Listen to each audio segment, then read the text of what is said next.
قل هل يستوي الذين يعلمون والذين لا يعلمون إنما يتذكر أولو الألباب. أشهد أن لا إله إلا الله.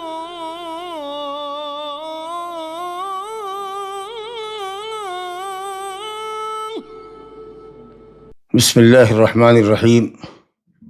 الحمد لله رب العالمين، والصلاة والسلام على المبعوث رحمة للعالمين وخاتم النبيين وقائد الغر المحجلين محمد وعلى آله وأصحابه وأتباعه بإحسان إلى يوم الدين. أما بعد، فقد قال مؤلف القواعد المثلى في صفات الله تعالى وأسمائه الحسنى فضيلة الشيخ العلامة فقيه العصر محمد بن صالح العثيمين رحمه الله تبارك وتعالى: القاعدة الرابعة دلالة أسماء الله تعالى على ذاته وصفاته تكون بالمطابقة وبالتضمن وبالالتزام. یہ چوتھا قاعدہ ہے جو آپ کے سامنے پڑھا گیا. 3 قواعد ہم پڑھ چکے ہیں کہ اللہ سبحانہ و تعالیٰ کے تمام اسماء حسنہ ہیں، اپنے حسن میں، اپنے کمال میں غایت درجہ بلند ہیں کہ اس سے اوپر کسی بلندی اور کمال کا تصور بھی محال ہے. دوسرا قاعدہ ہم نے پڑھا تھا کہ اللہ سبحانہ و تعالیٰ کے جو نام ہیں وہ نام بھی ہیں، اعلام بھی ہیں، عالم کی جمع اعلام، اور اوصاف بھی ہیں. اور تیسرا ہم نے پڑھا تھا کہ اللہ تعالیٰ کی کچھ صفات لازم ہیں اور کچھ متعدی ہیں. لازم جو اس کی ذات تک ہے، اور متعدی جس کا تعلق مخلوق سے بھی ہوتا ہے، جیسے وہ سمیع ہے تو وہ سنتا ہے، سمیع نام ہے، سمع اس کی صفت ہے، اور کس چیز کو سنتا ہے؟ بندوں کی دعاؤں کو، بندوں کے اذکار کو، بندوں کی حاجات اور مناجات کو سنتا ہے. تو وہاں بتایا گیا تھا کہ جو صفت متعدی ہوتی ہے اس میں اس صفت کا ثبوت، نام کے ساتھ صفت کا ثبوت تو ہوتا ہی ہے، اور پھر اس کے جو تقاضے ہوتے ہیں اس کو بھی برتنا ضروری ہوتا ہے کہ اگر اللہ سمیع ہے تو ہم اس کے ذکر سے اپنی زبان تر رکھیں اور سے دعائیں کریں، توبہ استغفار کریں، جو اس کے نام کا تقاضا ہے اس تقاضے کو بھی ہم پورا کریں. آج ہمارے سامنے چوتھا قاعدہ ہے. کہتے ہیں اللہ سبحانہ و تعالیٰ کے ناموں کی دلالت اس کی ذات اور صفات کے اوپر مطابقت کے ذریعے ہوگی، یا تضمن کے ذریعے ہوگی، یا التزام کے ذریعے ہوگی. یہ لفظ کی دلالت معنی پر جو ہوتی ہے، کہ کوئی لفظ جو کسی معنی پر دلالت کرتا ہے اس کی دلالت کی یہ 3 صورتیں ہوتی ہیں: دلالت مطابقت، دلالت تضمن، اور دلالت التزام. اور یہ جو دلالت ہے یہ صرف اسماء حسنہ اور صفات کے ذریعے تعلق سے نہیں ہے. کسی بھی عربی زبان کا کوئی بھی لفظ ہو، اس لفظ کی دلالت اس کے معنی پر انہی 3 طریقوں سے ہوتی ہے. کہتے ہیں کہ اللہ تعالیٰ کے ناموں کی دلالت اس کی ذات پر، کہ وہ نام دلالت کرتے ہیں کہ اللہ کی ذات ہے، وہ نام ہے اس ذات مقدس کا، ناموں میں سے ایک نام ہے. اور اس کی صفات پر دلالت کرتی ہے، کیونکہ اللہ تعالیٰ کے اسماء جو ہیں وہ اعلام بھی ہیں اور اوصاف بھی ہیں، جیسا کہ ہم نے پڑھا ہے قاعدہ نمبر 2 میں. اب یہ دلالت ذات اور صفات پر جو ہوتی ہے، یا تو دلالت مطابقی ہوگی، یا دلالت تضمنی ہوگی، یا دلالت التزامی ہوگی. یہ بڑا اہم قاعدہ ہے. اب آپ سنیے، سمجھیے کہ یہ مطابقت کیا ہے، تضمن کیا ہے، دلالت اور دلالت التزام کیا ہے.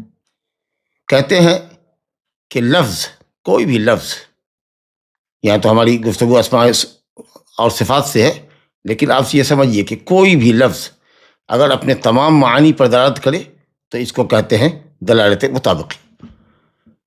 اور اگر کوئی لفظ جزء معنی پر یا جزوے معنی پر دلالت کرتا ہے، کئی معنی ہیں لیکن اس کے کسی ایک معنی پر، اس پر یا اس پر، کبھی اس پہ کبھی اس پہ، جزوی معنی پر دلالت کرتا ہے تو اس کو کہتے ہیں دلالت تضمن.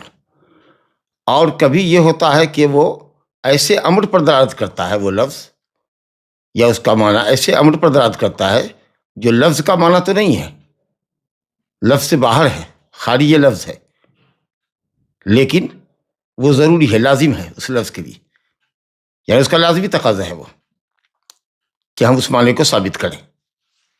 تو اگر لفظ اپنے تمام معنی پر دلالت کر رہا ہے تو دلالت مطابقت. اگر جزوی معنی پر دلالت کر رہا ہے، کئی معنی ہے، کبھی اس پر کبھی اس پر کبھی اس پر، تو اس کو کہتے ہیں یہ دلالت تضمن ہے. اور اگر لفظ کسی ایسے امر پر دلالت کر رہا ہے جو لفظ کا تو معنی نہیں ہے، نہ کل معنی ہے نہ جز معنی ہے، بلکہ لفظ سے خارج کسی ایسے معنی پر دلالت کرتا ہے جو اس لفظ کے لیے ضروری ہے. اب آپ اس کو مثال سے سمجھیے. قبل اس کے کہ شیخ نے جو مثال دی ہے اللہ تعالیٰ کے ناموں میں سے ایک نام کی، اس کو آپ کے سامنے لائے، ایک مثال دیتے ہیں. جیسے کہ یہ گھر ہے جہاں ہم بیٹھے ہوئے، تو اگر جب ہم گھر بولتے ہیں ھذا بیت، تو ہمارے سامنے کیا تصور آتا ہے؟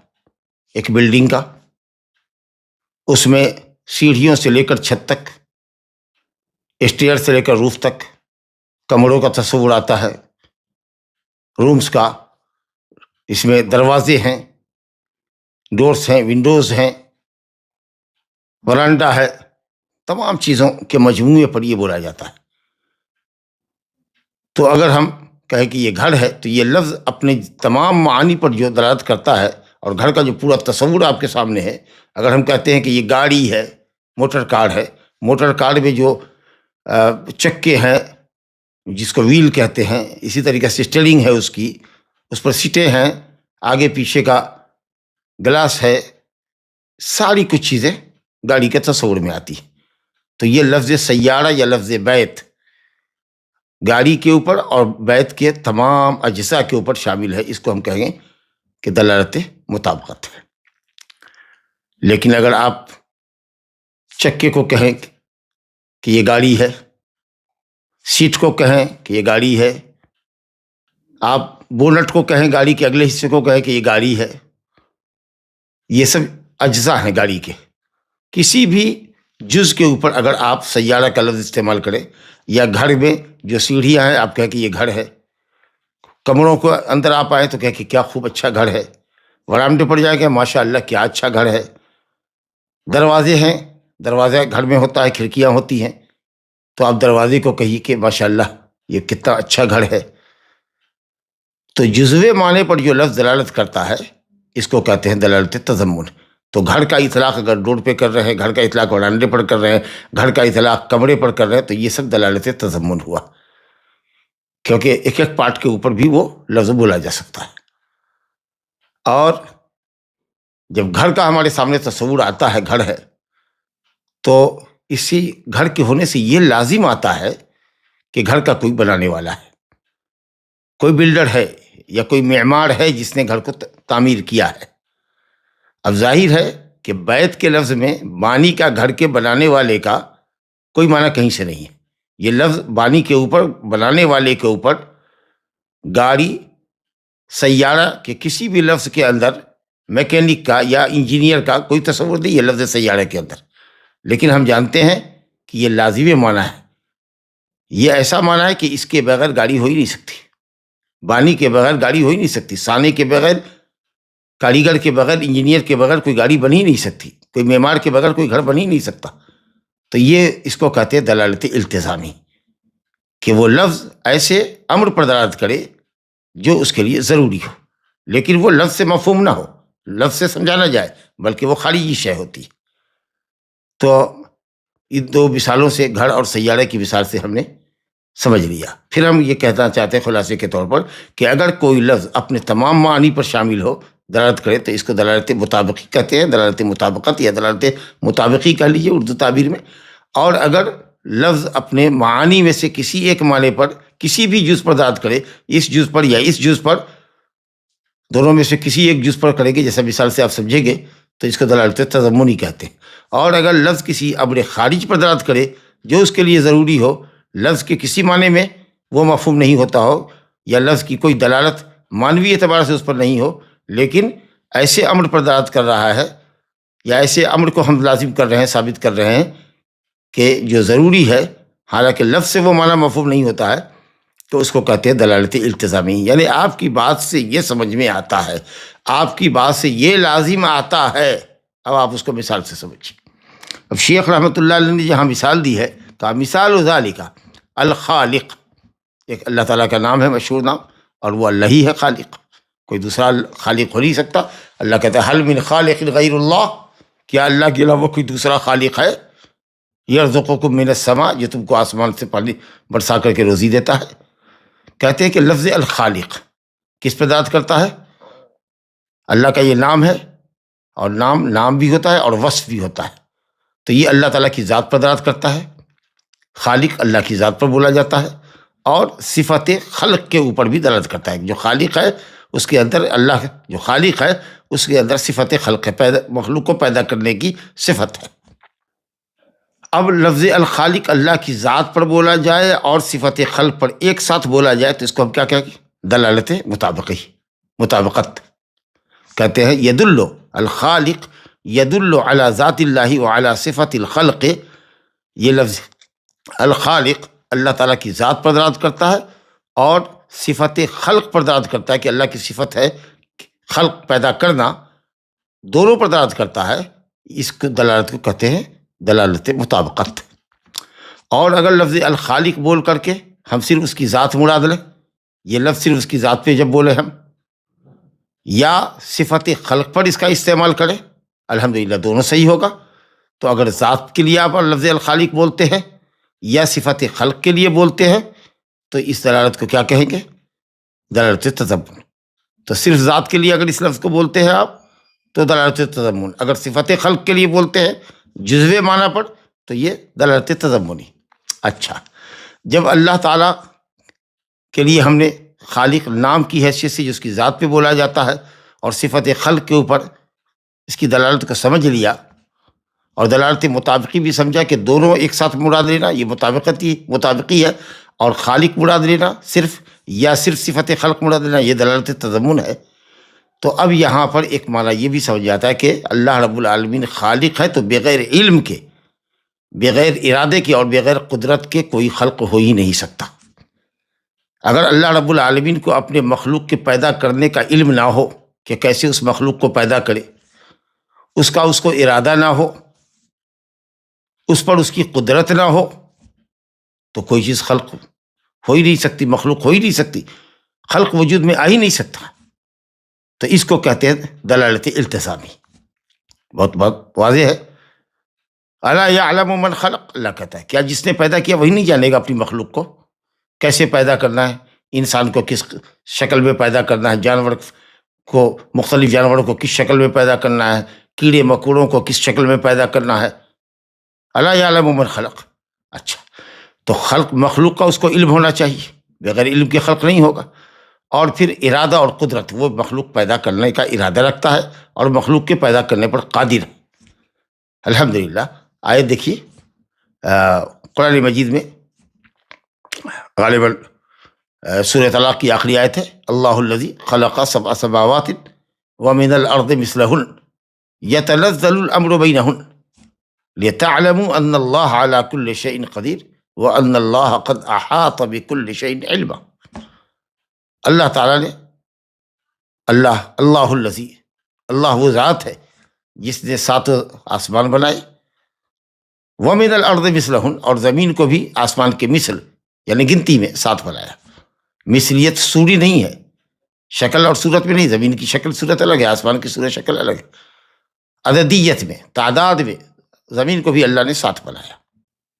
یتنزل الامر بینہن، اللہ کا حکم ان کے درمیان اترتا ہے. آسمان پر بھی اللہ کا حکم، زمین پر بھی اللہ کا حکم، ہر جگہ حکمرانی اسی کی چلتی ہے، اسی کا قانون چلتا ہے. لا معقب لحکمہ، کوئی تعقیب کرنے والا، کوئی اپوز کرنے والا، کوئی اس کے حکم کو رد کرنے والا، کوئی اس کے علم کی کاٹ کرنے والا نہیں. کیا یہ بات کے بعد اللہ اس کے بعد اللہ کیا فرما رہا ہے؟ لِتَعْلَمُوا أَنَّ اللَّهَ عَلَى كُلِّ شَيْءٍ قَدِيرٌ. اللہ نے یہ اس لیے کیا تھا کہ تم جان لو کہ اللہ ہر چیز پر قادر ہے. گویا کہ بغیر قدرت کے خلق نہیں ہو سکتا. وَأَنَّ اللَّهَ قَدْ أَحَاطَ بِكُلِّ شَيْءٍ عِلْمًا، اور اللہ تعالیٰ نے ہر چیز کو اپنے احاطہ علم میں لے رکھا ہے. تو جب تک علم نہ ہو اور قدرت نہ ہو اس وقت تک کوئی چیز ہو نہیں سکتی. اب یہ جو علم اور ارادہ اور قدرت ہے، ظاہر ہے کہ لفظ خلق کے اندر کہیں بھی معنی کے اعتبار سے نہیں پایا جاتا. پوری ڈکشنری تلاش لیجیے، خلق، خالق، کہیں آپ کو علم اور ارادہ اور قدرت کا معنی نہیں ملے گا. لیکن یہ لازمی معنی ہے، جب تک اس کو آپ ثابت نہیں کریں گے اس وقت تک کوئی خالق ہو نہیں سکتا اور اس کے اندر صفت خلق ہو نہیں سکتی. مثال کے طور پر ہم مخلوق میں مثال دیتے ہیں، کوئی شخص ہے وہ دروازہ بنانا چاہتا ہے.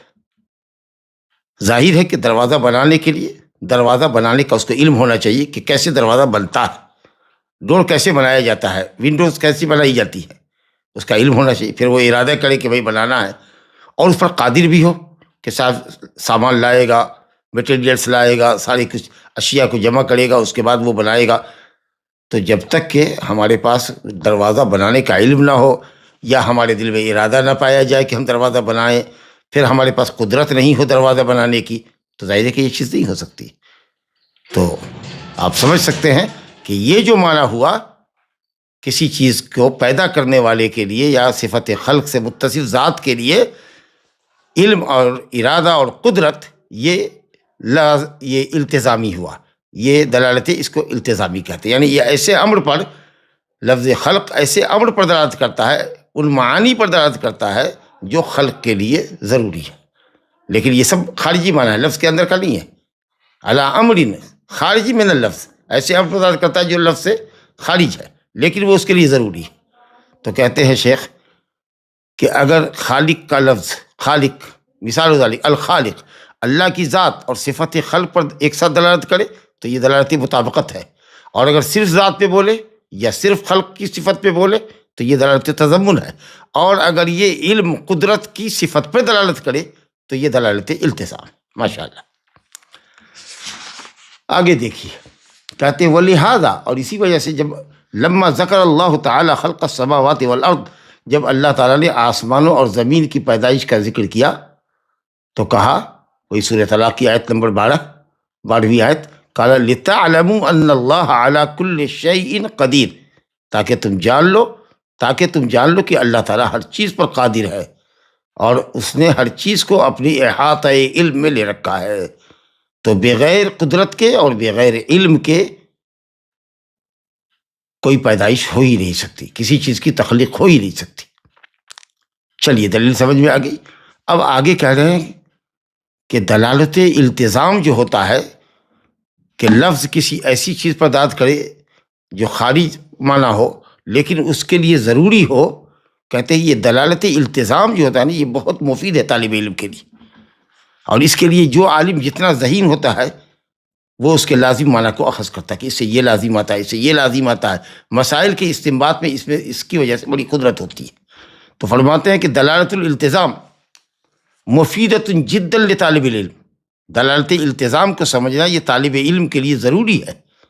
اذا تدبر المعنى ووفقه اللہ تعالی فہما للتلازم، جب آدمی معنی پر غور کرتا ہے اور اللہ تعالیٰ تلازم یا لازم معنی کو سمجھنے کی توفیق اس کو عطا فرماتا ہے، تو انسان اللہ کی اس توفیق کو پا کر کہ تدبر معنی کے اندر تدبر و تعقل کرتا ہے اور لوازم کو سمجھتا ہے کہ اسے یہ لازم آتا ہے، اسے یہ بھی لازم آتا ہے، اسے یہ بھی لازم آتا ہے. تو یہ بہت مفید چیز ہے طالب علم کے لیے، جو اس کی ذہانت اور اس کی فطانت اور اس کی فقاہت کی دلیل ہوتی ہے. کہ فإنه بذلك يحصل من الدلیل الواحد على مسائل کثیرہ، دلالت التزام کی اللہ نے اگر توفیق کسی بندے کو عطا فرمائی، فہم عطا فرما دیا، تو وہ ایک دلیل سے بہت سارے مسائل کو اخذ کرتا ہے. بہت اچھی بات ہے. اب دیکھیے اس کو کئی ایک مثال سے آپ سمجھ سکتے ہیں. یہاں پر تو اس کی کوئی مثال نہیں لائے ہیں، آگے چل کر کے انہوں نے دوسری بات کی ہے اسی کے تعلق سے، لیکن ہم سمجھنے کے لیے سمجھتے ہیں. اگر کہا جائے کہ صاحب اللہ تعالیٰ نے فرمایا ہے أُحِلَّ لَكُمْ لَيْلَةَ الصِّيَامِ الرَّفَثُ إِلَىٰ نِسَائِكُمْ هُنَّ لِبَاسٌ لَكُمْ وَأَنْتُمْ لِبَاسٌ لَهُنَّ عَلِمَ اللَّهُ انکم کنتم تختارون انفسکم فتاب علیکم وعفی عنکم فالآن باشروہن. پوری آیت دیکھیے.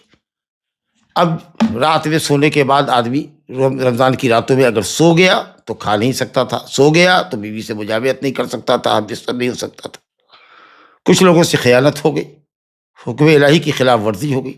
اللہ تعالیٰ کہتا ہے کہ اللہ تعالیٰ تمہاری کمزوری کو جان رہا ہے، قانون میں امنڈمنٹ کر رہا ہے، تبدیلی لا رہا ہے، اور اب وہ کرا فالآن باشروہن. چلو اب یہاں سے حکم دے رہا ہے اللہ تعالیٰ، اجازت دے رہا ہے کہ اب تم بیوی سے مباشرت کر سکتے ہو، اولاد کی تلاش کرو اور کھاؤ پیو. یعنی غروب آفتاب سے لے کر کے افطار کے وقت سے لے کر کب تک؟ طلوع فجر صادق تک. حتیٰ یتبین لکم الخیط الابیض من الخیط الاسود. خیط ابیض سے مراد صبح کی سفیدی، صبح صادق کی سفیدی اور یا سفیدی، اور خیط اسود سے مراد رات کی سیاہی. تو رات کی سیاہی سے صبح صادق کی سفیدی واضح ہو جائے، صبح صادق ہو جائے اس وقت تک. اب چلیے جب صبح صادق ہونے تک یعنی پاؤ پھٹنے تک اسٹارٹنگ پوائنٹ پر آدمی کھا سکتا ہے اور بیوی سے ہم بستر ہو سکتا ہے. جیسے ہی صبح صادق ہوئی وہ آدمی بیوی سے الگ ہو گیا، کھانا پینا اس نے چھوڑا. تو اگر کوئی کہے کہ جس نے صبح کی یعنی صبح صادق کی جنبی ہو کر، یعنی صبح صادق ہو چکی ہے اور وہ ابھی جنبی ہے، غسل نہیں کیا اس نے، تو اس کا روزہ ہو جائے گا. بہت اچھی بات ہے. کہا بھائی اس آیت سے کہاں سے آپ نے دلیل پکڑا، استدلال کیا؟ کہا اس لیے استدلال کیا کہ جب اللہ نے کہا کہ کھاؤ پیو بیوی سے مباشرت کرو یہاں تک کہ فجر طلوع ہو، تو جب فجر طلوع ہونے تک وہ اس کام میں مشغول ہے تو ظاہر ہے کہ وہ جب غسل کرے گا تو صبح صادق ہونے کے بعد ہی کرے گا. لہذا اگر صبح صادق ہو گئی اور اس کے بعد وہ غسل کرتا ہے تو ہم کہہ سکتے ہیں کہ اس نے جنبی ہو کر صبح کی ہے اور اس کا روزہ بالکل 100% صحیح ہے. یہ کہاں سے ہم نے استدلال کیا؟ دلالت التزام سے. جی چلیے اسی طریقے سے آپ یہ کہہ لیجئے کوئی شخص بدعت کا کام کرتا ہے، حالانکہ اللہ تعالیٰ نے کہا الیوم اکملت لکم دینکم، دین اللہ نے مکمل کر دیا. نبی کریم صلی اللہ علیہ وسلم نے بلاغ مبین فرما دیا. حجۃ الوداع میں جمع غفیر سے جموع غفیرہ کثیرہ سے آپ نے گواہی لے لی اللہ کے دین کی تبلیغ کے سلسلے میں، اور سب نے کہا کہ آپ نے اللہ کا دین پہنچا دیا، امانت ادا کر دی، خیر خواہی مکمل کر دی. اب ایک شخص آتا ہے دین کے اندر کوئی نیا کام ایجاد کرتا ہے، ثواب کا کام سمجھ کر کے کرتا ہے. ہم کیا کہتے ہیں؟ بھائی تم نے بدعت کی. کیوں بھائی؟ کیونکہ یہ وہ نیا کام ہے جس کو تم نے ثواب کے لیے کیا اور اس کے اوپر قرآن اور حدیث کی دلیل نہیں ہے. چلیے ہوگی بات. اب ہم اس کو یہ کہیں کہ تمہاری اس بدعت ایجاد کرنے سے یہ لازم آتا ہے کہ اللہ رب العالمین نعوذ باللہ اپنے کلام بلاغت نظام الیوم اکملت لکم دینکم جس میں وہ تکمیل دین کی بشارت دے رہا ہے سچا نہیں ہے. یہ اس کے اوپر ہم لازم کریں کہ تمہارے بدعت ایجاد کرنے سے یہ لازم. جب اللہ نے دین مکمل کر دیا ہے تو پھر اس میں ٹانکی کیا لگا رہے، اس میں اضافہ کہاں سے آ گیا؟ ہم کہیں گے اس سے یہ بھی لازم آیا کہ یا تو نبی صلی اللہ علیہ وسلم جس چیز کو تم نے ایجاد کیا ہے اس سے ناواقف تھے، یا یہ ہے کہ صاحب وہ عالم تو تھے کہ یہ چیز ایجاد ہونی چاہیے لیکن انہوں نے امت سے چھپایا. یہ لازم آیا. وہ بھاگ نہیں سکتا کہ نہیں، یہ لازم نہیں آیا. لازمی تقاضا ہے، یہ لازمی معنی ہے. ایسا ہوگا ہی اگر آپ بدعت کر رہے ہیں تو. نبی صلی اللہ علیہ وسلم نے بلاغ مبین نہیں فرمایا.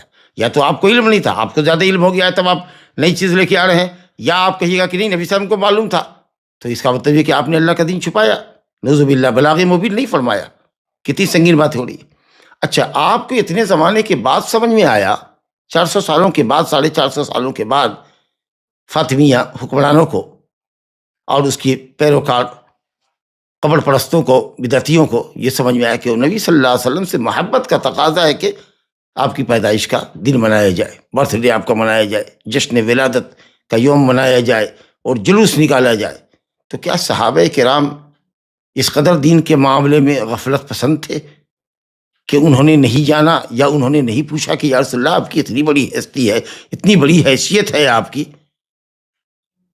اور یہود النصارہ اس زمانے میں بھی نصارہ حضرت عیسیٰ کا دن مناتے تھے، تو یا رسول اللہ ہم بھی آپ کا دن منائیں گے، آپ کی محبت کا یہ لازمی تقاضا ہے جو آپ سمجھ رہے ہیں۔ یہ صحابہ کرام نے کیوں نہیں سمجھا؟ ان کے ذہن میں یہ بات کیوں نہیں آئی؟ اس کا مطلب یہ کہ وہ غافل تھے، غفلت شیار تھے۔ آپ بہت ذہین انٹیلیجنٹ ہیں، اس لیے آپ کو یہ سمجھ میں آیا۔ تو کیا آپ صحابہ سے بڑھ گئے؟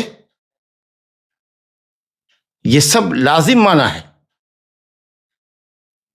جس سے یہ لازم آتا ہے کہ صاحب آپ کا یہ عمل بالکل بدعت ہے، اللہ پر اعتراض ہے، نبی پر اعتراض ہے، شان صحابہ میں توہین ہے۔ اس طریقے سے آپ یہ سمجھ سکتے ہیں کہ دلالت التزام کا بہت بڑا فائدہ ہے۔ چلیے صاحب، اس کے بعد آگے فرما رہے ہیں، بڑا اہم قاعدہ ہے یہاں پر بھی کہ وَاعْلَمْ أَنَّ اللَّازِمَ مِنْ قَوْلِ اللَّهِ تَعَالَى وَقَوْلِ رَسُولِهِ صلی اللہ علیہ وسلم اذا صح ان يكون لازما فهو حق۔ کہتے ہیں اللہ کے قول اور رسول اللہ صلی اللہ علیہ وسلم کے قول سے اگر کوئی لازم معنی نکلتا ہے،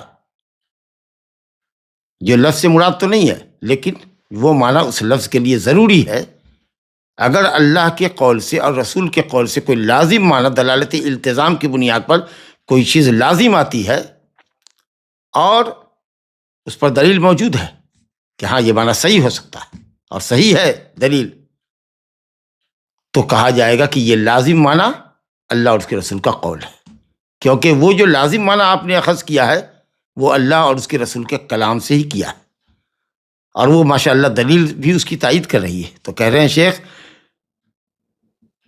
کہ اللازم من قول اللہ تعالی و قول رسول سے، اللہ تعالیٰ اور رسول اللہ صلی اللہ علیہ وسلم کے قول سے اگر کوئی لازم معنی اخذ کرتا ہے، اگر وہ صحیح ہو، اور لازم معنی اخذ کرنا صحیح ہو دلیل کی روشنی میں، تو وہ حق ہوتا ہے، کیونکہ اللہ کا کلام اس کے رسول کا کلام حق ہے، اور حق کا جو لازم معنی ہوتا ہے وہ حق ہی ہوتا ہے، کیونکہ اللہ رب العالمین اپنے کلام اور اپنے رسول کے کلام کے لازم معنی کو زیادہ سمجھتا ہے، اور چنانچہ اس نے دلیل فرمائی ہے، ایسی ہے موجود دلیل، چاہے وہ نقلی دلیل ہو، سمعی دلیل ہو یا عقلی دلیل ہو، تو اگر وہ دلالت کرتی ہے کہ یہ اللہ اور اس کے رسول کے کلام کا لازم معنی ہے، تو یہ کہا جائے گا کہ یہ لازم معنی بھی اللہ اور اس کے رسول کا قول ہے، اور اللہ اور اس کے رسول کے نزدیک یہ لازم معنی بھی مراد ہے۔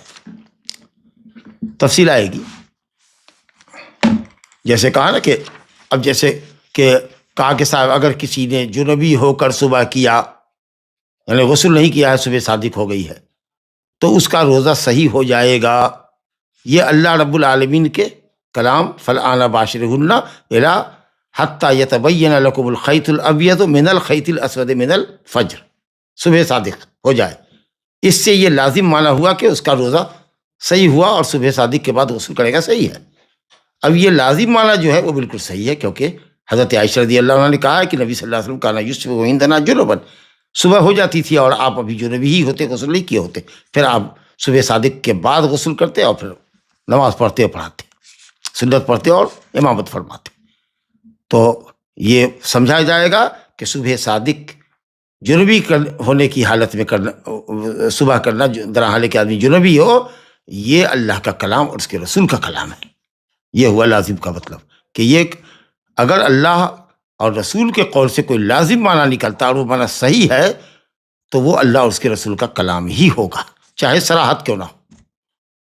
صراحت نہیں ہے لیکن یہ لازم معنی اس کا لازمی تقاضا ہے، تو وہ قول اللہ اور اس کے رسول کا کہلاوے گا، کیونکہ اللہ اور اس کا رسول اپنے کلام کے لازم معنی کو جانتے ہیں، لہذا یہ کہا جائے گا کہ یہ شریعت کا مراد یہ بھی ہے کہ کھاؤ پیو اور اس کے بعد اگر غسل کرتے ہو صبح صادق کے بعد تو تمہارے اوپر کوئی فرق نہیں پڑے گا۔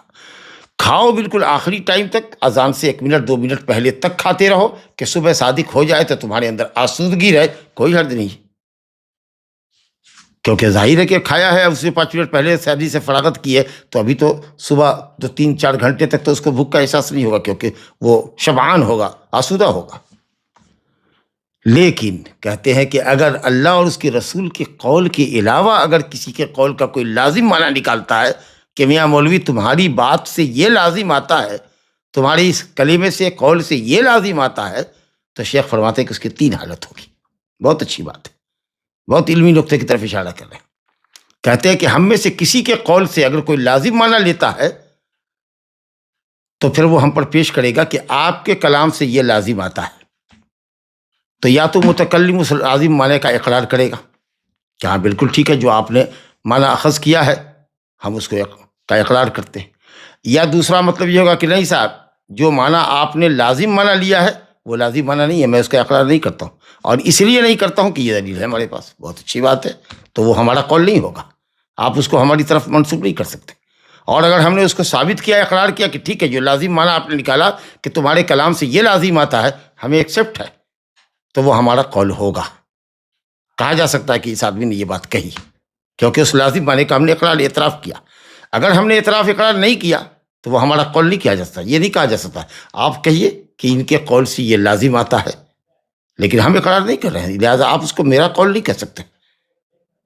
اور تیسری چیز یہ ہے کہ لازم معنی جو آپ کر رہے ہیں، نہ ہم اس کا اقرار کر رہے ہیں نہ یہ انکار کر رہے ہیں، یا جو آپ لازم معنی نکال رہے ہیں وہ ہم تک پہنچا ہی نہیں. ہم تک پہنچتا تو یا تو ہم اقرار کر لیتے، تو پہلی قسم میں آ جاتے اقرار والے میں، یا دوسری قسم میں جاتے انکار والے میں. لیکن ہم تک کوئی قول ہی نہیں آیا، نہ اس میں ہمارا اقرار ثابت ہے نہ انکار ثابت ہے، تو اس صورت میں بھی آپ اس کو ہمارا قول نہیں کہہ سکتے. چلیے اب اس کو آپ سمجھیے، انہوں نے بہت اچھی مثال سے سمجھایا ہے. انجز کا پہلی صورت یہ کہا فلاح ثلاث حالات، اللہ اور اس کے رسول کے قول کے علاوہ اگر کوئی کسی شخص کا قول ہو تو اس کے لازم معنی کے سلسلے میں 3 حالت ہو سکتی ہے، ثلاث حالاتن. اس کا مطلب یہ کہ حال جو ہے وہ حال جس کی جمع حالات ہے، یہ مؤنث ہے، اسے ثلاث عدد مذکر ہے. کہتے ہیں الاولی، پہلی بات تو یہ کہ ان یذکر للقائل ویلتزم بہ، لازم معنی سے آپ قائل کو، کہنے والے کو، جملہ کہنے والے کو مطلع کیجئے کہ آپ کے قول سے یہ لازم آتا ہے، یعنی خارج لفظ یہ معنی سمجھ میں آتا ہے. اور جو قائل ہے، جیسے مثلا میں ہوں تو میں اس کا اقرار کرتا ہوں کہ ٹھیک ہے. اب دیکھیے مثال دے رہے ہیں کہ ایسا شخص جو اللہ تعالیٰ کے صفات فعلیہ کا انکار کرتا ہے، صفات فعلیہ جو اللہ تعالیٰ کی مشیت اور ارادے پر معلق ہے. اللہ اترتا ہے جب چاہتا ہے، اللہ کلام فرماتا ہے جب چاہتا ہے، اللہ پیدا کرتا ہے جس مخلوق کو چاہتا ہے اور جب چاہتا ہے، اللہ حوادث نازل کرتا ہے جب جس طرح کا حادثہ چاہے نازل کرتا ہے. جو بھی کام اللہ کا، اس کی مشیت، اس کے اختیار پر ہے. اللہ ہنستا ہے جب ہنسنے کی کوئی بات ہوتی ہے، اللہ غصہ ہوتا ہے جب بندہ کسی بات، کوئی ایسا کام کرتا ہے، کوئی ایسی بات بولتا ہے جس سے اللہ غضبناک ہو. ہر وقت غصہ نہیں رہتا، ہر وقت ہنستا نہیں رہتا ہے. تو یہ سب چیزیں جو ہوتی ہیں، ظاہر ہے کہ تجدد ہے اس کے اندر، ہوتی رہتی ہیں. تو کوئی اگر یہ کہے کہ میاں صاحب جو صفات فعلیہ کے نفی کرنے والے لوگ ہیں کہ نہیں اللہ اترتا نہیں، اللہ کلام نہیں کرتا، اللہ ہنستا نہیں، اللہ غصہ نہیں ہوتا، جی، تو وہ اگر کہے اہل سنت کو جو اللہ تعالیٰ کے لیے صفات فعلیہ ثابت کرتے ہیں، فعال لما یرید، اللہ جو چاہتا ہے کرتا ہے، کرتا رہتا ہے، لم یزل ولا یزال، ہمیشہ سے کرتا آ رہا ہے، ہمیشہ کرتا رہے گا. تو کوئی کہے کہ آپ اگر صفات فعلیہ ثابت کرتے ہیں تو اس سے یہ لازم آتا ہے کہ اللہ کے افعال میں ایسے افعال بھی ہیں جو حادث ہیں، یعنی ابھی نئے وجود میں آئے ہیں، حادث ہیں. تو اللہ کے کچھ افعال ایسے ہیں جو تجدد میں ہوتے رہتے ہیں.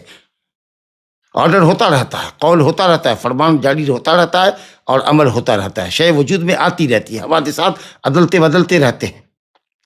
یہ اس میں ایک اسٹینڈ کیا مانا کہ یہ لازم آتا ہے آپ سے کہ جب وہ بولتا ہے جب چاہتا ہے، جب چاہتا ہے اترتا ہے، جب چاہتا ہے مخلوق پیدا کرتا ہے، جب چاہتا ہے تیز ہوا چلاتا ہے، جب چاہتا ہے برف باری کرتا ہے. یہ سارے جو افعال ہیں جو اس کی مشیت اور مرضی سے متعلق ہیں وہ حادث ہیں. تو کہا کہ ہاں حادث تو ہیں، نئے نئے حکام ہوتے رہتے، تجدد ہوتا رہتا ہے، اس میں کیا بات ہے. اب وہ یہ کہے تو اس سے لازم یہ آیا کہ جس کا فعل حادث ہے اس کی ذات بھی حادث ہے. اب یہ دیکھیے، اب یہ کچھ زیادتی کر رہا ہے، اہل سنت پر زیادتی کر رہا ہے کہ اب اس کا مطلب یہ کہ جس کی صفت فعلیہ حادث ہے اس کی ذات بھی حادث ہوگی، اس لیے ہم لوگوں نے صفات فعلیہ کا انکار کر دیا. واہ صاحب، ارے آپ تو ناموں کا بھی انکار کرتے جہمیہ، اور آپ معنی کا انکار کرتے، نام مانتے، کہتے نام تو ہے لیکن اس میں کوئی معنی نہیں ہے، کوئی صفتی معنی نہیں ہے، آپ معتزلہ ہیں. اور آپ لفظ اور معنی کا تو اعتبار کرتے ہیں لیکن جو حقیقی معنی ہے آپ اس پہ تعویل کرتے ہیں، تو آپ اشعری ہو جاتے ہیں، اشاعرہ ہیں. ابو الحسن اشعری رحمۃ اللہ علیہ کے پرانے مسلک پر ہیں. ایک زمانے تک وہ رہے معتزلی، 40 سال تک خوب معتزلہ کے مسلک کی آبیاری کی، اس کے بعد آ گئے اشعری، 7 صفات کو ثابت کیا، کچھ صفات کو بقیہ صفات کی تعویل کیا، اور پھر آخر زندگی میں امام احمد رحمۃ اللہ علیہ کے انہوں نے عقیدے کو قبول فرمایا۔ تو بہرحال تو ہم نے کہا کہ یہ تو ہم سمجھ رہے ہیں کہ اللہ تعالیٰ کے بعض افعال حادث ہیں جو اس کے ارادے اور اختیار پر موقوف ہیں، لیکن اس سے یہ سمجھنا کہ اللہ کی ذات حادث ہے یہ بالکل غلط ہے۔ یہ ایسی بات ہم اپنے اوپر مثال سمجھے کہ صاحب اس وقت ہم بول رہے ہیں، کچھ دیر کے بعد ہمارا یہ درس بند ہو جائے گا، کل کو ہم کوئی دوسری بات بولیں گے، آج ہم اپنے گھر میں ہیں درس لے رہے ہیں، کل ہم مدرسے میں ہوں گے، پرسوں کسی مسجد کے اندر ہمارا درس ہوگا۔ تو جہاں جہاں جو کام ہم سے ہوتا رہے گا، اس کا مطلب یہ کہ جو کام ہوتا رہے، نیا نیا ہوتا رہے، تو کام کرنے والا بھی حادث ہوگا، وہ متجدد ہے، وہ بھی بدلتا رہے گا۔ نہیں، کہتے ہیں کہ مثبت جو اللہ تعالیٰ کے لیے افعال ثابت کرتا ہے اختیاریاً، ہمارے لیے سنت، اگر معتزلہ جہمیہ کی طرف سے یہ ہمارے اوپر دلالت التزام ثابت کیا جائے کہ اس سے ثابت ہوتا ہے کہ اللہ کے افعال حادث ہے، افعال اختیاریہ، تو مثبت کہ ہاں ہے، میں اس کا التزام کرتا ہوں، میں اس کا اعتراف کرتا ہوں، لیکن میں اس کے ساتھ ساتھ تم کو یہ بھی بتانا چاہتا ہوں کہ اللہ لم یزل ولا یزال فعالا لما یرید، اللہ ہمیشہ سے اور ہمیشہ تک جو ارادہ کرے گا وہ کرتا رہے گا۔ مگر اس سے ہم اس بات کو نہیں سمجھتے کہ افعال کے حدوث سے فاعل کا اللہ سبحانہ تعالیٰ کا حادث ہونا ثابت ہوتا ہے، ہم اس کو ثابت نہیں کر سکتے۔ فعال لما یرید ہے، وہ ہمیشہ سے ہمیشہ کرتا ہوا آ رہا ہے۔ اب بتائیے ایک آدمی مثال کے طور پر مفلوج ہو، کوئی حرکت نہیں کرتا، اور ایک آدمی قوی اور توانا تندرست ہے، پوری قوت اور حرکت کے ساتھ کبھی یہ کام، کبھی وہ کام، کبھی وہ کام، کبھی وہ کام کرتا ہے، تو کمال کس میں ہوگا؟ اس میں جو کام کرتا ہے۔ اللہ رب العالمین تمام تر قدرتوں کے باوجود آپ کہیے کہ کوئی کام نہیں کرتا ہے، تو پھر تخلیق کہاں سے ہو رہی ہے مخلوقات کی؟ حوادث کیسے رونما ہو رہے ہیں؟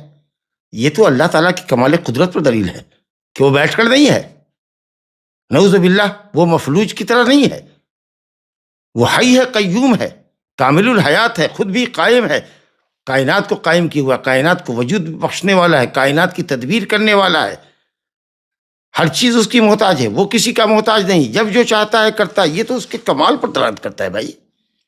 ولا نفاذ لاقوالہ وافعالہ، اس کے قول کے لیے اور اس کے فعل کے لیے کبھی ختم ہونا ہی نہیں، نہ اس کا قول کبھی ختم ہوگا، نہ اس کا فعل کبھی ختم ہوگا۔ چیزیں بدلتی رہیں گی، افعال نئے نئے ہوتے رہیں گے، لیکن اس کی ذات لم یزل ولا یزال ہے، اس کا قول لم یزل ولا یزال ہے۔ یہ فعل کرنے والی جو صفت ہے، کرنے والی، یہ ازل سے لے کر کے ابد تک ہے۔ لیکن ہاں یہ کہہ سکتے ہیں، اس کو اہل علم کہتے ہیں کہ اس طرح کی جو صفات ہوتی ہیں اس کو کہتے ہیں قدیم النوع حادث الاحاد۔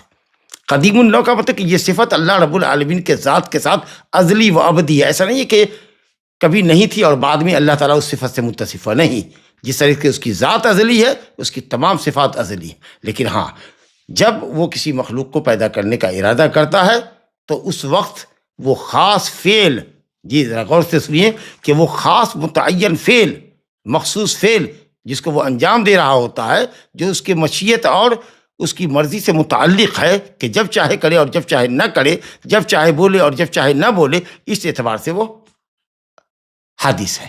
لیکن وہ قدیم النوع ہے، یعنی اللہ تعالیٰ ہمیشہ سے اور ہمیشہ تک متکلم رہا، گویا کلام اس کی صفت حادث نہیں ہے، لیکن جو بات بول رہا ہے وہ اس اعتبار سے جو جب بول رہا ہے تو وہ حادث ہوئی۔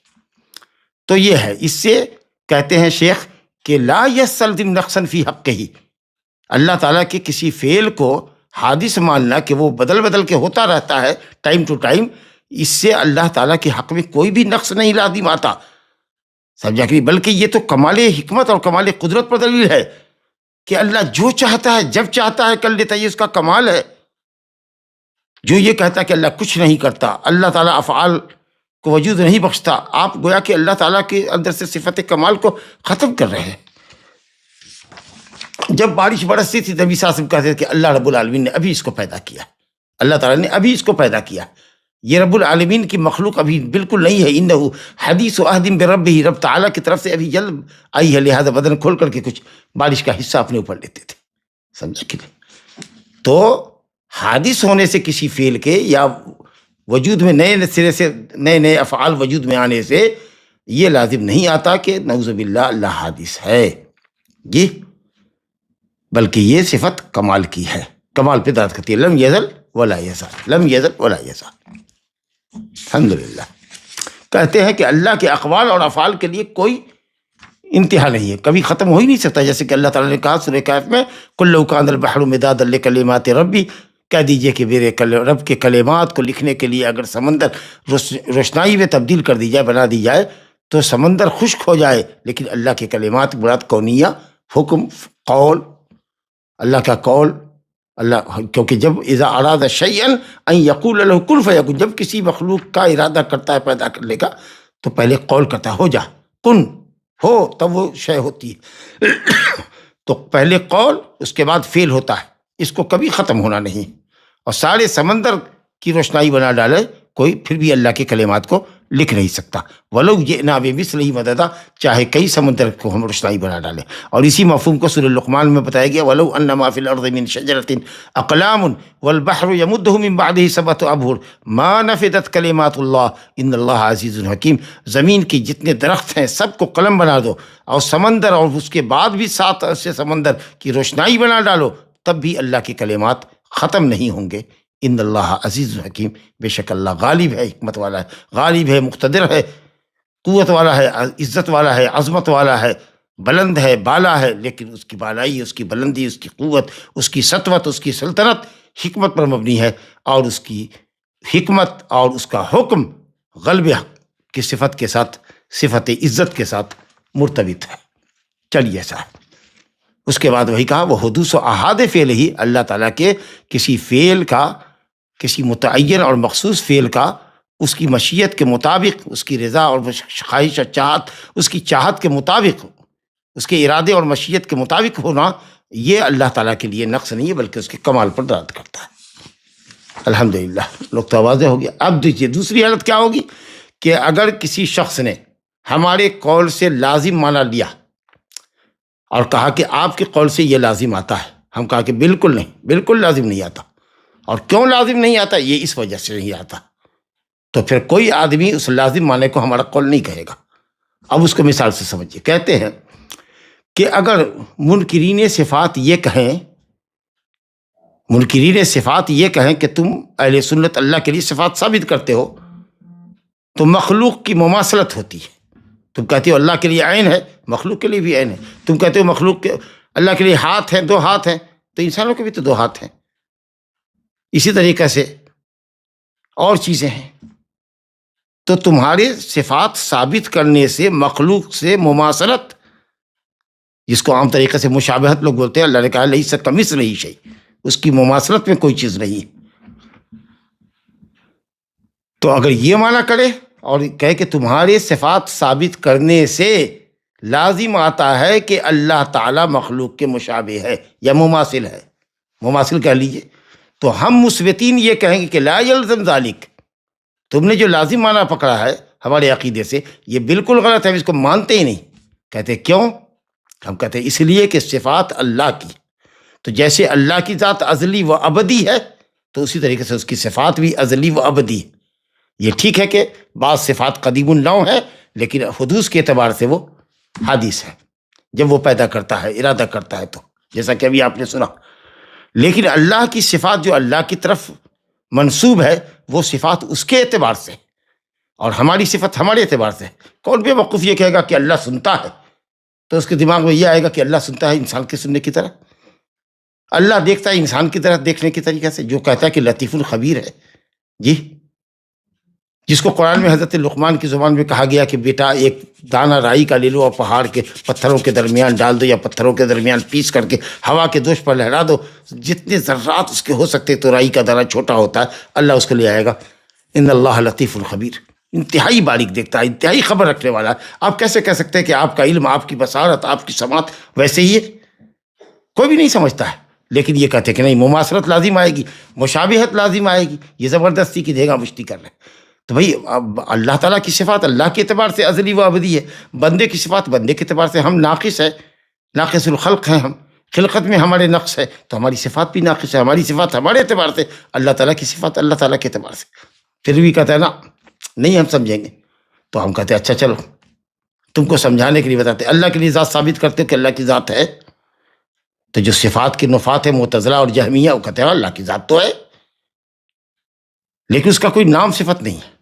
ارے بھائی، تو جس کے کوئی نام اور صفت ہو ہی نہیں وہ ذات کیسے ہوگی؟ حقیقت یہ ہے کہ ذات ہوتی ہی نہیں. کوئی بھی شے دنیا میں ایسی نہیں ہو سکتی، کوئی چیز عقل میں آئے تو آئے، ورنہ عقل بھی اس بات کو تسلیم نہیں کرتی. بھلا کوئی چیز کیسے ہو سکتی ہے کہ اس کا کوئی نام نہ ہو، اس کی کوئی صفت نہ ہو؟ اس لیے حقیقت یہ ہے کہ یہ لوگ اللہ تبارک و تعالیٰ کے ناموں اور صفتوں کا انکار کر کے اللہ کو شے معدوم سے تشبیہ دیتے کہ گویا وہ ہے ہی نہیں، موجود ہی نہیں ہے. لیکن چلیے تھوڑی دیر کے لیے ہم ان کو کہتے ہیں تم اللہ کی ذات کو مانتے ہو کہ اللہ کی ذات ہے؟ کہتے ہیں بالکل مانتے ہیں. اچھا، ہماری بھی اپنی ایک ذات ہے، ہم اس انسان ایک ذات ہے، گھوڑا ایک ذات ہے، کتا ایک ذات ہے، شیر ایک ذات ہے. کہاں سب کی ذاتیں الگ ہیں. ہم نے کہا جب اللہ کی بھی ذات ہے ہماری بھی ذات ہے، تو جب اللہ کی ذات مخلوق کی ذوات کے مشابہ نہیں ہے، ٹھیک ہے، بالکل کہا ٹھیک ہے، تو جب اللہ کی ذات مخلوق کی ذوات کے مشابہ نہیں ہے تو اللہ تعالیٰ کی صفات مخلوق کی صفات کے مشابہ کیسے ہوں گی؟ انشاءاللہ وحیت الذی کفر. تو کس بنیاد پر تم ذات اور صفات کے درمیان فرق کرتے ہو؟ تو اب اگر کوئی یہ کہے کہ اہل سنت والو تم جو اللہ کے لیے صفات ثابت کرتے ہو اس سے مخلوق سے مماثلت آوے گی، یہ لازم آتا ہے، کا بالکل نہیں، یہ کبھی لازم آتا ہی نہیں، ہم اس کو مان ہی نہیں سکتے. تو لہٰذا آپ اس کو قول ہمارا نہیں کہہ سکتے کہ ہاں ولی صاحب کے قول سے یہ سمجھ میں آتا ہے، کیونکہ ہم نے اس کا انکار کر دیا، اور انکار کیا آپ کے سامنے دلیل بھی پیش کیا. کہتے ہیں حکم اللازم فی ہذین الحالین ظاہر. آپ نے جہاں انکار کیا ہم نے یا جہاں اقرار کیا وہاں بھی آپ نے سن لیا جو پہلا معاملہ تھا، لیکن آپ نے اس سے اللہ کے حدوث کو ثابت کیا. ہم نے کہا نہیں، یہ لازم نہیں آتا ہے. اور اگر ہم نے انکار کر دیا اور دلیل سے آپ کو سمجھا رہا ہے انکار کی وجہ کہ آپ نے جو لازم مانا لیا ہم اس کا انکار کرتے ہیں، تو زبردستی اس کو آپ ہم پر تھوپ نہیں سکتے. اور تیسری حالت یہ ہے کہ لازم مانا کے تعلق سے متکلم بولنے والا ثابت کرنے والا خاموش ہے، مسکوت ہے، نہ ہی التزام کا اس سے ذکر کیا گیا ہے کہ وہ اس کو اقرار کرے، کہ اس کا اقرار وہ کرے، اور نہیں اس سے انکار کیا ہے. تو ہو سکتا ہے کہ وہ اقرار بھی کرتا، ہو سکتا ہے کہ وہ انکار بھی کرتا. تو آپ جائیے اس کو پہلے بتائیے کہ آپ کے معنی سے یہ لازم آتا ہے. تو یا تو وہ اقرار کرے گا تو پہلے قسم میں داخل ہوگا، یا انکار کرے گا تو دوسری قسم میں آئے گا. یا اگر آپ وہاں تک خبر نہیں پہنچا سکتے تو آپ یہ کہہ سکتے ہیں کہ متکلم کے کلام سے، مثبت کے کلام سے یہ لازم آتا ہے، لیکن یہ لازم معنی ہماری نگاہ میں صحیح نہیں ہے. تو ٹھیک ہے، وہ آپ کا نتیجہ ہے، لیکن اس لازم معنی کو آپ میرا قول ثابت نہیں کر سکتے. جیسے ہم نے انکار کیا ویسے نہیں ثابت کر سکتے، تو اسی طریقے سے جس مسئلے میں ہمارا اقرار اور انکار نہیں ہے اس لازمی معنی کو آپ ہم پر تھوپ نہیں سکتے ہیں. لہذا دونوں ہی صورت میں یہ معاملہ غلط ہو جائے گا، جب ہم انکار کر دیں یا ہم سے نہ التزام ثابت ہو، اقرار ثابت ہو، نہ منع ثابت ہو. فحکمہ فی ہذہ الحال اللہ ینسب الی القائل، وہ لازم معنی قائل کی طرف آپ منسوب نہیں کر سکتے، کیونکہ اس کا ایسا احتمال ہے کہ اگر آپ اس سے وہ لازم معنی ذکر کرتے تو اعتراف کر لیتا یا وہ انکار کر دیتا. سمجھا؟ تو اس طریقہ سے ہاں یہ بھی احتمال ہے کہ آپ جائیے اس کے سامنے ذکر کیجیے کہ آپ کے اس مسئلے سے یہ مسئلہ سمجھ میں آتا ہے، یہ لازم آتا ہے. تو یا تو وہ اقرار کرے گا یا انکار کرے گا، اور اگر انکار کرے گا تو پھر اس کی دلیل آپ کو دے گا. بہرحال چلیے صاحب، تو یہ کہنا کہ صاحب لازم قول سے قول لازم آتا ہے، آپ اپنے سے کوئی کسی قول سے لازم معنی لے لیجئے، ہمارا کوئی اس پہ اوپینین نہیں ہے اور ہم نے اس کا انکار بھی کر دیا ہے، یا ہمارا کوئی اوپینین ہی اس بات اور نفی میں نہیں ہے، اور پھر اس التزامی معنی کو آپ ہمارا قول کہیے تو یہ بات صحیح نہیں ہوگی. تو یہ گفتگو تھی، کافی علمی گفتگو تھی جو شیخ نے بتائی. تو اگر کوئی کہے کہ صاحب اذا کان اللہ ھذا اللازم لازما من قولہ، کوئی لازمی معنی آپ کے قول سے لازم آتا ہے لہذا یہ آپ کا قول ہوگا اور یہی اصل ہے، تو ہم کہیں گے بالکل نہیں، آپ نے سمجھا، یہ آپ کی سمجھ ہو سکتی ہے. کل شیخ کہتے ہیں کہ جواب یہ ہم دیں گے کہ انسان بشر ہے، انسان بشر ہے. بشر کہتے ہیں چمڑے کو، ویسے بھی انسان کا چمڑا کھلا رہتا ہے، یہ لباس پہنے ہوئے تب نہ ڈھکا ہوا ہے، ورنہ انسان کا چمڑا ہے سیدھا ڈائریکٹ چمڑا ہے. لیکن جانوروں کے اوپر رواں ہے، جانوروں کے اوپر جلد ہے، جانوروں پر اون ہے، بال ہے، گویا کہ اللہ رب العالمین نے اس کو لباس پہنا رکھا ہے، اور ہم چمڑے والے ہیں، ہم کو لباس پہننا پڑتا ہے، اس لیے بشر کہا گیا انسان کو. اچھا، انسان بشر ہے اور اس کی مختلف حالات ہیں، کچھ نفسیاتی حالات ہیں، کچھ بیرونی عوامل ہیں، خارجی عوامل ہیں، جس کی وجہ سے انسان کبھی کبھی بڑے تنگ حالات میں ہوتا ہے، کوئی بات بول دیتا ہے، آپ اس سے کچھ چیز کو ثابت کرنا چاہتے ہیں. ہو سکتا ہے کہ آدمی بولنے کے وقت بول گیا ہو، آپ جو لازم معنی لے رہے ہیں ہو سکتا ہے کہ اس کے اندر صداقت ہو، لیکن آپ نے جب مجھ کو کہا نہیں میں تنگی میں تھا، پریشانی میں تھا، میں نے اس معاملے کو غور نہیں کیا کہ اس کا مفہوم یہ بھی ہو سکتا ہے اور اس سے یہ بھی نتیجہ اخذ کیا جا سکتا ہے، اس کا یہ بھی لازمی معنی ہو سکتا ہے، ایسے حالات ہو سکتے ہیں۔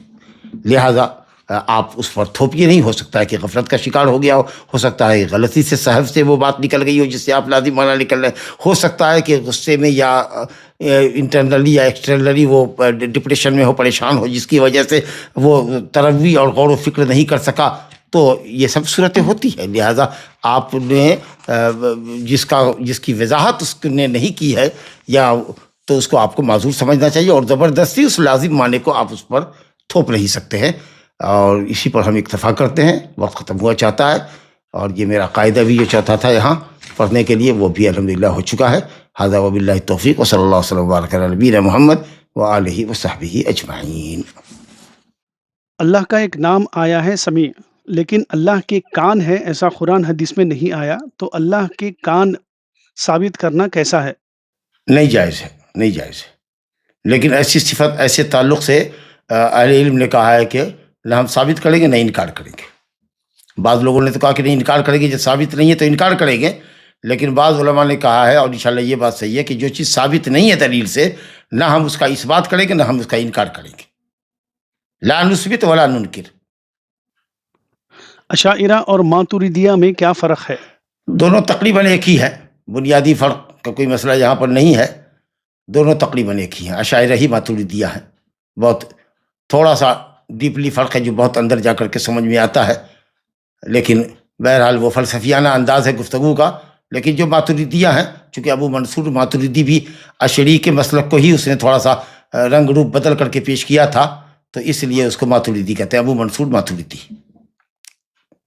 اور چونکہ ابو الحسن اشعری نے وہ عقیدہ پیش کیا تھا، اس لیے اشاعرہ، لیکن تقریباً وہ تقریباً 95-99% برابر ہی ہے۔ جی، بعض لوگ کہتے ہیں کہ اللہ سبحانہ و تعالی ہر جگہ ہے، اس مسئلے پر وضاحت فرمائیے، جزاک اللہ خیر۔ نہیں، جس تعویل میں بھی کریں یا جس الفاظ میں بھی کریں، اگر اللہ تعالیٰ کے بذات ہی ہر جگہ موجود ہونے کا اگر یہ عقیدہ ہے تو یہ قرآن کی تکذیب ہے۔ اللہ نے فرمایا الرحمن علی العرش استوى، الرحمن علی العرش استوى، اللہ تعالیٰ عرش پر مستوی ہے، یعنی بلند ہے۔ استقر وارتفع، عرش کے اوپر بلند ہے اللہ تعالیٰ۔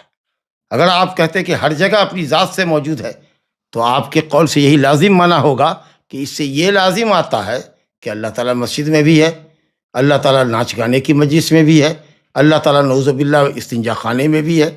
اب جزبز ہوئے، پریشان ہوئے، کہا نہیں ہم جگہ نہیں ثابت کرنا چاہتے ہیں۔ ہم نے کہا کہ تو آپ تو کہہ رہے کہ ہر جگہ موجود ہے، تو آپ یہی کیوں نہیں ثابت کرتے ہیں جو اللہ نے ثابت کیا ہے کہ وہ ایک جگہ میں ہے، وہ جگہ عرش کے اوپر ہے؟ تو اللہ کے لیے علو ثابت کیجئے، جھنجھٹ سے بچ جائیے، ورنہ یہ تو اللہ تعالیٰ کے کلام کا نقض لازم آئے گا کہ وہ کہہ رہا ہے کہ عرش پر ہے، آپ کہتے ہیں ہر جگہ موجود ہے۔ تو پھر آپ ثابت کیجئے کہ وہ پیخانے میں، گھر میں بھی ہے، استنجا خانے میں بھی ہے، ناچ گانے کی محفل میں بھی ہے، سنیما ہال میں بھی ہے۔ کہے گا نہیں یہ اخلاص تعالیٰ کی عظمت سے میل نہیں کھاتا۔ تو کس دلیل سے آپ نے ان جگہوں کو الگ کر لیا؟ آپ کہہ رہے ہیں فی کل مکان، پھر کیسے آپ نے استثناء کیا؟ اور ہمارے پاس دلیل موجود ہے، نص قرآنی ہے الرحمن علی العرش استوى، تو آپ اس کو مانتے نہیں، کہتے عرش کا مالک ہے۔ تو اللہ تعالیٰ تو جبال کا بھی مالک ہے، اللہ تعالیٰ بہار کا بھی مالک ہے، اللہ تعالیٰ پہاڑ کا مالک ہے، اللہ تعالیٰ ریت کا مالک ہے، اللہ تعالیٰ اونٹوں کا مالک ہے، پیدا کرنے والا۔ تو کہیے کہ اللہ اونٹ پر بھی ہے، اس نے یہ کیوں نہیں کہا کہ وہ اونٹ پر مستوی ہوا، وہ جبال پر مستوی ہوا، وہ سمندر پر مستوی ہوا؟ یہ تو نہیں کہا، اس نے کہا الرحمن علی العرش استوى، عرش پر مستوی ہوا، بلند ہوا۔ پھر آپ یہ کہیے گا کہ صاحب مالک ہوا، تو مالک تو وہ ہر چیز کا ہے۔ تو یہ پیش تابی جو ہے نا، یہ حقیقت یہ ہے کہ یہ کفری عقیدہ ہے۔ اگر اس طریقے سے آدمی کو سمجھانے کے بعد بھی وہ نہیں سمجھتا ہے اور پھر بھی ضد ہے کہ نہیں اللہ تعالیٰ بذات ہی ہر جگہ موجود ہے، تو یہ تو کفری عقیدہ ہے، والعیاذ باللہ۔ جی شیخ، حادث کا معنی کیا ہے؟ حادث معنی جو حدوث وجود میں آئے، ریسنٹلی وجود میں آئی ہے، جیسے ابھی بارش ہو جائے۔ اللہ تعالیٰ نے فیصلہ تو کر دیا تھا کہ فلاں تاریخ کو فلاں وقت میں فلاں شہر میں اتنی بارش ہوگی، لیکن پھر جب وہ بارش کی نازل کا وقت آیا تو اللہ تعالیٰ نے اس کے نزول کا ارادہ کیا، حکم دیا بارش کو کہ برسو، تو بارش برسی۔ صدیق اکبر اور فاروق اعظم ایسا کہنا کیسا ہے؟ کوئی حرج نہیں ہے، امت کے صدیق وہی ہے، اس لیے فضیلت میں کہہ رہے ہیں اعظم اور اکبر، یعنی مخلوق کے اعتبار سے کہ حضرت صدیق تھے اپنے صحابہ کرام کے درمیان صفت صدق میں، اور تصدیق اللہ اور اس کے رسول کی تصدیق کرنے میں پیش قدمی کرنے والے تھے، سب سے آگے تھے۔ اور یہ کہ صاحب حضرت عمر فیصلہ کرنے کے اندر اپنے ہم عصروں میں سب سے زیادہ تھے، تو وہ ہم عصری مراد ہوگی، اور ہم قرن کے اندر لوگوں میں یا بعد میں ہم لوگ کہتے ہیں کہ حضرت عمر جیسا کوئی فیصلہ کرنے والا نہیں آیا، حضرت صدیق کی طرح کوئی صدیق نہیں ہوا، سمجھا کہ نہیں، اور یہ صدیق کا لقب نبی صلی اللہ علیہ وسلم نے ان کو دیا۔ تو اس طریقے سے یہ فضیلت کے لیے ہے، یہ نہیں ہے کہ وہ اکبریت اللہ کے مقابلے میں، اللہ اکبر من کل شیء، لیکن صدیق اکبر من بین الصحابہ ومن بین افراد الامہ، عمر الفاروق فارق بین الحق والباطل من بین اقرانہ، اپنے ہم عصروں کے درمیان وہ سب سے افضل ہے، یہ بتا۔